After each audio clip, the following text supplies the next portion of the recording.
Hi guys, I'm Jade Martin and I live in Keene, New Hampshire. Currently practicing in the state of Massachusetts as a licensed mental health counselor and registered dance movement therapist.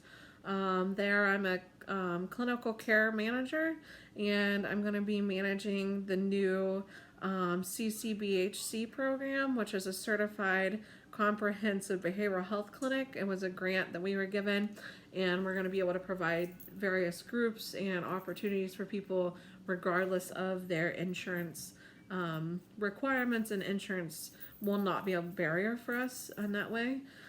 So that's a little bit of what I do. I'm also every other week I go to a detox in Greenfield, Massachusetts, BHN, and I conduct a very classic dance movement therapy group there, and with individuals in detox from various substance use. And So that's one of my favorite things that I do. I also, at CSO and Athol, I actually lead an early recovery group and a women seeking safety, trauma, and substance use group. So, one of my niches and one of my loves is working with substance use, but I work with all types of diagnoses. Um, we see a lot of post traumatic stress disorder at my site. I would say about 95% of our clients have experienced complex or any other types of trauma.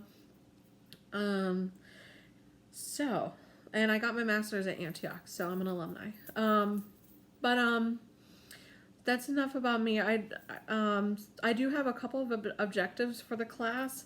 I want to learn ways to be culturally more sensitive when conducting assessments and measures, and I want to be more culturally sensitive when reading the results. I'd like to learn more about that. According to the 2014 ACA Code of Ethics, as a counselor, we need to recognize that culture impacts the way people define and experience their problems, and so I'd like to learn ways that I can be more sensitive to that. Um, I also felt that, like in the YouTube video on the brief history of assessments, that it was really neat that they're going to start implementing some of the assessments and offering them in other languages. I think that's awesome. And I think that's another way for us to be able to get more accurate results for folks that where English isn't their first language.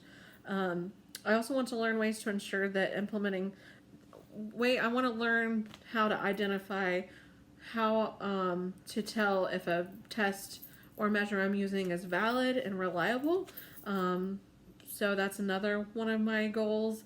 And according to the ACA, it also talked about how we as counselors need to ensure that we're implementing valid and reliable tests. So I would like to learn more on how to do that, so I can do that well. Some of the positive uses of assessments, I feel, I agree with Hayes in our reading. She said that it can help clarify the nature of clients' problems and strengthen communication. I agree. I use the Basis 24, the PHQ-9. We also do, a mental status exam for intakes. I also find that that's one of the benefits of assessing, is to help clients hone in on what it is that they want to work on in counseling, what areas of their life do they need help in or want improvement on.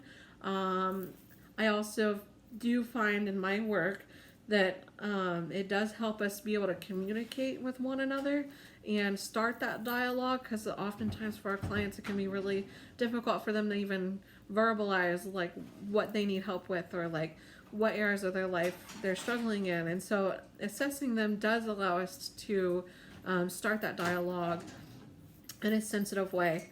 It can also help us determine different levels of care. Hayes talked about that as well, and how it can help clients want to determine their options. Like, okay, what level of care would be the most beneficial to the client, and also give the client different options for treatment so that they can have a choice and say in their treatment. And I find, and I agree with Hayes, that the more we allow the client to weigh in their opinion, then the more we are going to have them invested in treatment, and therefore treatment's going to be more likely to be successful and helpful, and a positive experience for the client. I definitely agree with her on that. I think that that's one of the great ways of that assessments can help us in our work. Some of the disadvantages of assessments, in our reading, Hayes mentioned that we can have a tendency to look at clients in this black and white type way, when looking at like a plotted graph of a client's results, and it can be like, okay, it can be kind of easy to go, okay, well, these traits, these are good traits, these are bad, and so we have to. One of the disadvantages is that, like, when you look at a plotted graph, it's like, that's just a graph, but we're dealing with human beings, and I think that we have to make sure that we are not looking at it as bad versus good or black and white, but rather, okay, this is this information about this client, and does not say whether the client's like more worthy or not worthy, or any better or any worse than anyone else. It just is giving us information. So I love that she mentioned that. And I think that that's it for me as far as some of my thoughts on assessment. Like I said, I mean, as a movement therapist, we also use the customer movement profile to assess movement and how people interact with the world, and what their personality traits could be, and what they lean towards as far as problem solving skills. So I do have that in my background as well as a movement therapist. But like I said, in my daily everyday job, or at CSO, primarily we use a lot of depression screens. PHQ-9 is the one we use most often, and then we have the BASIS 24, which assesses for psychosis, suicidality, depression, anxiety, support systems, and a client's ability to ask for help if they need help. So I do a lot of those assessments regularly. So yeah, I think that's it. That's me in a nutshell, or my thoughts. But I do look forward to hearing other people's goals for the class, and I will definitely hope to learn more about ways to be culturally sensitive and competent in reading and giving assessments, but also hope to learn ways that I can identify what tests and measures are valid and reliable, and how I can ensure that they are.